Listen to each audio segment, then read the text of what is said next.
Students, जैसा कि हमने पुराने लेक्चर में आपके प्रीवियस लेक्चर में गेम्स थ्योरी की डिस्कस किया था कुछ पॉइंट्स।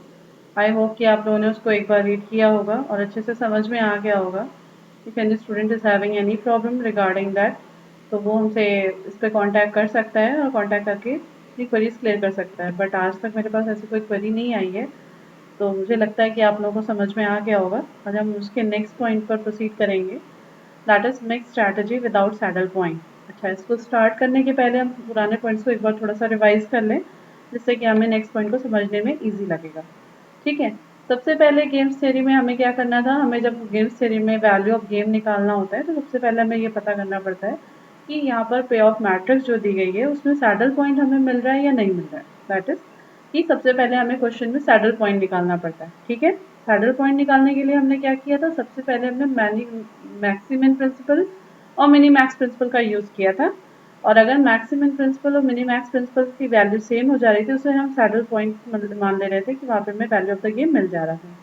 ठीक है, अच्छा, वो कंडीशंस थी जहाँ पर हमें सैडल पॉइंट मिल जा रहा था, वहाँ पे हम डायरेक्टली अपने वैल्यू ऑफ द गेम पर पहुंच जा रहे थे। बट जरूरी नहीं है कि हमेशा क्वेश्चन में आपको सीधे ही सॉल्व करते क्वेश्चन में सैडल पॉइंट मिल जाए। अब हम यहाँ पर वो क्वेश्चन डिस्कस करने जा रहे हैं या वो कंडीशन डिस्कस करने जा रहे हैं जहाँ पर हमें क्वेश्चन में सैडल पॉइंट नहीं मिलेगा। मतलब हमने सबसे पहले क्वेश्चन में रो मिनिमा कॉलम मैक्सिमा निकाला। अगर हमारी रो मिनिमा और कॉलम मैक्सिमा की एक वैल्यू ऐसी है जो दोनों को सेटिस्फाई कर रही है तो हमें सैडल पॉइंट मिल जाता है। लेकिन यहाँ पर हम डिस्कस करने जा रहे हैं ऐसे केसेस जहाँ पर हमें सैडल पॉइंट नहीं मिलेगा। ठीक है, सबसे पहले हम यहाँ पर डिस्कस करने जा रहे हैं mix strategy without saddle point. Okay, हाँ, अब हम देखेंगे यहाँ पर विदाउट सैडल पॉइंट वाले केसेस को। तो यहाँ पर कंडीशन दी गई है कि सैडल पॉइंट अगर नहीं मिलता है तो हम क्या स्टेप्स लेंगे। ठीक है, तो सबसे पहला स्टेप है यहाँ पर, if such game do not have saddle point then we have to find the value of game using algebraic method. मतलब क्या है, अगर हमें सैडल पॉइंट नहीं मिलता है तो हम एल्जेब्रिक मेथड का यूज करके हम यहाँ पर सैडल पॉइंट निकालेंगे। अच्छा, हम आपको यहाँ पर बता दें, हम उससे नेक्स्ट पॉइंट में डिस्कस करने वाले हैं कि अगर हमें सैडल पॉइंट नहीं मिलता है तो नेक्स्ट स्टेप हमारा होता है ये देखना कि हमें क्वेश्चन में 2x2 की मैट्रिक्स गिवन है या 2x2 मैट्रिक्स नहीं गिवन है। अगर क्वेश्चन में हमें 2x2 की मैट्रिक्स गिवन है तो हम सीधे अलजेब्रिक मेथड लगाते हैं और वैल्यू ऑफ गेम निकाल लेते हैं। और अगर हमें क्वेश्चन में 2x2 मैट्रिक्स नहीं गिवन होती है तो हम डोमिनेंस रूल का यूज करते हैं, उसके थ्रू हम 2x2 मैट्रिक्स निकालते हैं, उसके बाद हम यहाँ पर अलजेब्रिक मेथड यूज करते हैं। ठीक है, अब इस क्वेश्चन में या इस कंडीशन में हम ये मान रहे हैं कि हमें जो सीरीज या जो मैट्रिक्स दी गई है वो 2x2 मैट्रिक्स। ओके, अच्छा, 2x2 मैट्रिक्स अगर गिवन है तो हम अलजेब्रिक मेथड का कैसे यूज करेंगे, पहले हम यहाँ पर ये समझते हैं। अगर 2x2 मैट्रिक्स गिवन है मतलब यहाँ पर दो प्लेयर्स हैं जिनकी दो दो स्ट्रैटेजीज हैं। हाँ, यहाँ पर हमारे चार एलिमेंट्स हैं A11, A12, A21, A22। Clear? अच्छा, प्लेयर ए है, उसके लिए दो स्ट्रैटेजीज है A1 एंड A2। तो यहाँ पर उसकी दो कंडीशंस मानी जा रही हैं ऑप्टिमम स्ट्रैटेजीज में, P1 एंड P2। ठीक है, P1 एंड P2 प्लेयर 1 की स्ट्रैटेजी में डिस्कस कर रहे हैं। इसकी वैल्यू निकालने का तरीका है A22 minus A21 upon A11 plus A22 bracket minus A12 plus A21। ठीक है, इस मेथड मतलब हम इस फॉर्मूले को यूज करेंगे और इस फॉर्मूले को यूज करके हम P1 की वैल्यू निकाल लेंगे। क्लियर है स्टूडेंट्स? हाँ, नेक्स्ट पॉइंट पे आते हैं कि P2 की वैल्यू कैसे निकालेंगे। एक मेथड तो ये है कि हम उसमें एक बड़ा सा फॉर्मूला फिर यूज करें, लेकिन हमें पता है कि P1 प्लस P2 की वैल्यू इक्वल टू 1 आती है। और अगर हम P1 निकाल चुके हैं तो हमें P2 में दूसरी बार फॉर्मूला यूज करने की जरूरत नहीं है। हम P2 को 1 माइनस P1 करके इसकी वैल्यू कैलकुलेट कर लेंगे। ओके, हाँ, नेक्स्ट है for player B. Player B के लिए दो कंडीशंस थी, Q1 एंड Q2। Q1 में भी हमने एक फॉर्मूला यूज किया है जो आपको इसमें दिया हुआ है। हाँ, Q1 में आपने वैल्यूज पुट करी इस फॉर्मूले में तो आपकी Q1 की वैल्यू आ गई। नेक्स्ट थिंग फिर वही चीज है, यहाँ पर Q1 plus Q2 is equal to 1। तो हम यहाँ पर Q2 की वैल्यू निकालेंगे, that is Q2 is equal to 1 minus Q1। मतलब जो भी वैल्यू हमारी Q1 की आएगी उसको हम यहाँ पुट कर देंगे तो Q2 की वैल्यू हमारी कैलकुलेट हो जाएगी। क्लियर है स्टूडेंट्स? हाँ, नेक्स्ट पॉइंट पे हम आते हैं, that is value of the game. क्योंकि अल्टीमेटली हमें निकालना क्या है, वैल्यू ऑफ द गेम। फिर हमने वैल्यू ऑफ द गेम का भी फॉर्मूला लिखा है यहाँ पर, उस फॉर्मूले को लगा करके हमारा वैल्यू ऑफ द गेम आ जाएगा। ठीक है, उसके बाद क्वेश्चन में जैसे हमसे पूछा जाता है find the value of the game and the optimal strategy, तो वैल्यू ऑफ द गेम निकालने के बाद हम ऑप्टिमल स्ट्रैटेजीज लिखेंगे। हमने जो P1 और P2 की वैल्यूज निकाली थी फॉर प्लेयर ए, वो हम यहाँ पर लिख देंगे S ऑफ A में, that is optimal strategy for player A. और फिर उसके फॉर प्लेयर बी हम यहाँ पर optimal strategy for player B लिख देंगे, that is P1 P2 that is Q1 Q2। Okay students, तो मतलब ये है, ये आपको क्लियर हो गया कि जब भी क्वेश्चन में कभी आपको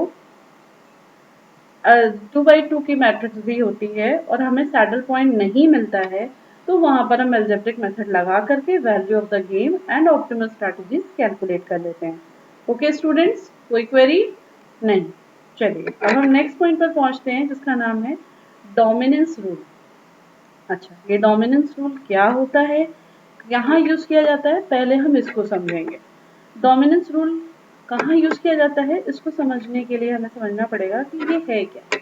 डोमिनेंस रूल का मतलब क्या है, अगर एक प्लेयर पहले से जानता है कि सामने वाला कौन सी स्ट्रेटजी नहीं ऑप्ट करेगा, मतलब क्या है, सीधी भाषा में कहें, अगर हम इसे न्यूमेरिकली अंडरस्टैंड करने की कोशिश करेंगे तो डोमिनेंस रूल का यूज वहां किया जाता है जहां पर एक प्लेयर की स्ट्रेटजीज दो से ज्यादा होती हैं, मतलब जहां पर 2/2 की मैट्रिक्स नहीं प्रिवेल करती है, वहां पर हमें डोमिनेंस रूल का यूज करना पड़ता है। लेकिन ये स्टेप यूज करने के भी पहले हमारा सबसे पहला स्टेप होता है to find out the saddle point.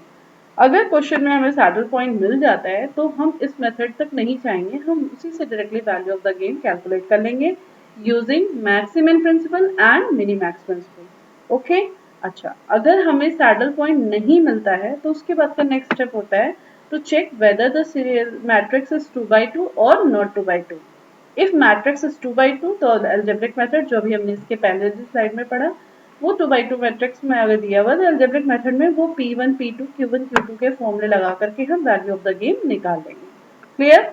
हाँ, अब हम नेक्स्ट है यहाँ पर जो डोमिनेंस रूल डिस्कस करने जा रहे हैं, इसके कुछ स्टेप्स इन्वॉल्व है जो हम यहाँ पर देखेंगे। तो इसमें स्टेप्स इन्वॉल्व पहले समझ लेते हैं, फिर एक एग्जाम्पल के थ्रू से समझेंगे तो ज़्यादा अच्छे से समझ में आ जाएगा। सबसे पहला स्टेप क्या है, first of all check saddle point. हम सबसे पहले क्या चेक करेंगे, सैडल पॉइंट। हमने सैडल पॉइंट चेक किया क्वेश्चन में, अगर सैडल पॉइंट एग्जिस्ट नहीं करता है तब हम इस डोमिनेंस रूल का यूज करेंगे। अगर सैडल पॉइंट एग्जिस्ट करता है तो डोमिनेंस रूल का यूज करने की कोई जरूरत नहीं है।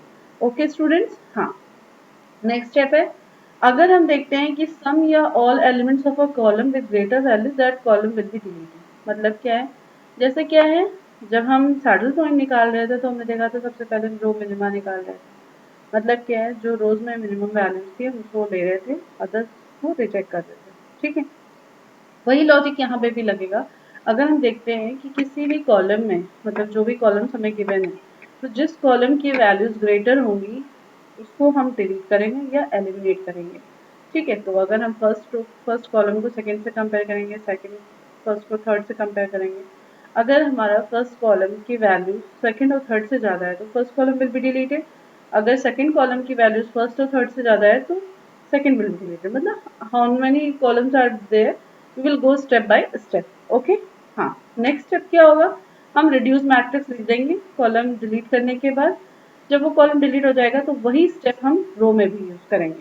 रो में क्या करेंगे, रो में देखेंगे कि अगर सम और all elements of row with less values. अब हम यहाँ पे देखेंगे जो कॉलम या रो जिसमें सबसे कम वैल्यूज होंगी उसको डिलीट करेंगे। ठीक है, तो जो रो में सबसे कम, मतलब जिनकी रो के एलिमेंट्स की वैल्यूज अदर रो के वैल्यूज से कम होंगी, उस रो को डिलीट कर दिया जाएगा। ठीक है, और हम इस स्टेप को तब तक करते रहेंगे जब तक हम 2/2 मैट्रिक्स तक नहीं पहुंच जाते। और जब हम फाइनली 2/2 मैट्रिक्स पे पहुंच जाएंगे तो हम एल्जेब्रिक मेथड का यूज करके find value of the game find कर लेंगे। ओके, हाँ, अच्छा, इसको अब हम लोग एग्जाम्पल के थ्रू समझेंगे तो शायद हमें जल्दी समझ में आ जाएगा। चलिए यहाँ पर एक क्वेश्चन देखते हैं, जिसको आप लोग नोट डाउन कर लीजिएगा अपनी कॉपी में। Solve the following game whose payoff matrix is given by this. ठीक है, यहाँ पर एक मैट्रिक्स दी गई है, आई थिंक ये आपको क्लियर हो गया होगा कि ये 3/3 की मैट्रिक्स है। यहाँ पर 3 रोज और 3 कॉलम्स गिवन है। सबसे पहला स्टेप हमारा क्या था, first of all we will check whether saddle point exist और नॉट। अब हमने इसमें चेक किया by finding row minima and column maxima, जैसा कि हमने पहली स्लाइड में पढ़ा था, पहले लेक्चर में पढ़ा था कि हम सबसे पहले रो मिनिमा और कॉलम मैक्सिमा निकालते हैं। अब हमने यहाँ रो मिनिमा और कॉलम मैक्सिमा निकाला, लेकिन हमने एक चीज़ देखी कि यहाँ पर कोई भी वैल्यू ऐसी नहीं है जो रो मिनिमा और कॉलम मैक्सिमा दोनों को सेटिस्फाई कर रही हो। अच्छा, दोनों को सेटिस्फाई नहीं कर रही है, इसका मतलब कि यहाँ पर सैडल पॉइंट एग्जिस्ट नहीं करता है। देखिए यहाँ पे मैंने मेंशन किया, here the game is without saddle point, that is saddle point does not exist, जो कि मैक्सिमम मिनी मैक्स के इक्वल नहीं है। इसलिए हमें यहाँ पर डोमिनेंस रूल यूज करना पड़ेगा to reduce the size of matrix. अच्छा, यहाँ पर हम क्या देख रहे हैं, here all the elements of first column are less than or equal to corresponding element of third column, therefore third column is dominated by first column.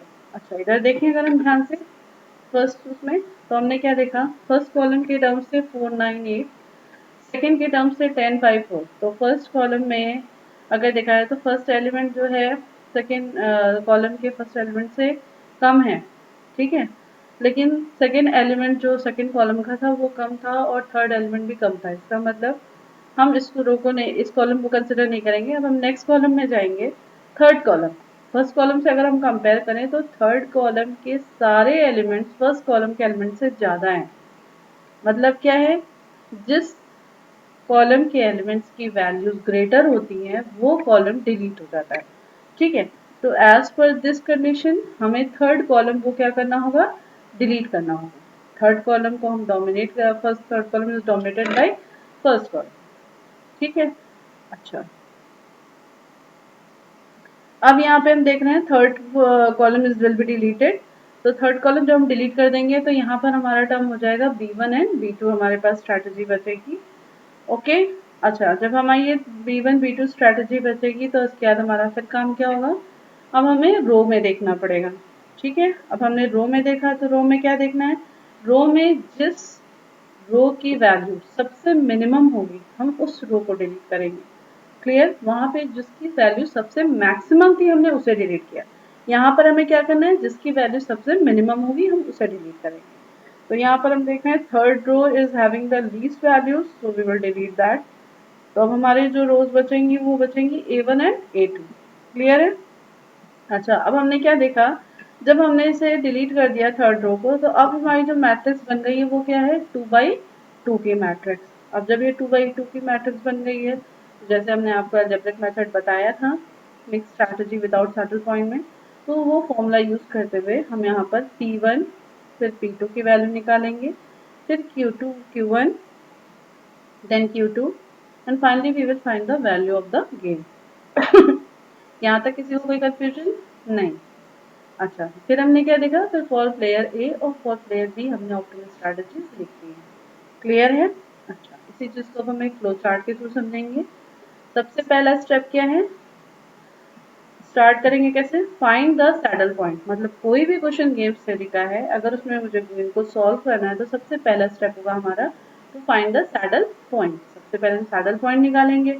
अगर saddle point हमारा निकल आता है, मतलब अगर हमें सैडल पॉइंट मिल जाता है, दैट इज यस, अगर सैडल पॉइंट मिल जाता है तो हमारा क्या होगा, यहाँ पर we will directly find the value of game and optimum strategies. Okay. अच्छा, अगर मुझे सैडल पॉइंट नहीं मिलता, that is saddle point exist नहीं करता है, तब हमारा स्टेप क्या होगा, एक स्टेप है, अगर मैट्रिक्स 2 by 2 की दी है तो हम सीधे एल्जेब्रिक मेथड का यूज करेंगे और हम value of game and optimal strategies निकाल लेंगे। अगर मैट्रिक्स 2 by 2 की नहीं है, उस केस में हम डोमिनेंस रूल यूज करके हम उसे 2 by 2 मैट्रिक्स में कन्वर्ट करेंगे और 2 by 2 मैट्रिक्स में कन्वर्ट करने के बाद फिर हम नेक्स्ट अरिथमेटिक मेथड यूज करेंगे और value of the game and optimal strategies निकाल लेंगे। Okay students. हाँ, फिर हमारा यहाँ पे हम देखेंगे कि यहाँ हमारा क्लियर हो जा रहा है ये पॉइंट। हाँ, यहाँ पर हमें क्लियर हो जा रहा है कि हम लास्ट में यहाँ पर वैल्यू ऑफ द गेम निकाल ले जाएंगे। अच्छा, जो क्वेश्चंस यहाँ बनते हैं आपके एग्जाम में, जो मोस्टली आस्क्ड क्वेश्चंस होते हैं वो यही होते हैं, find the value of game.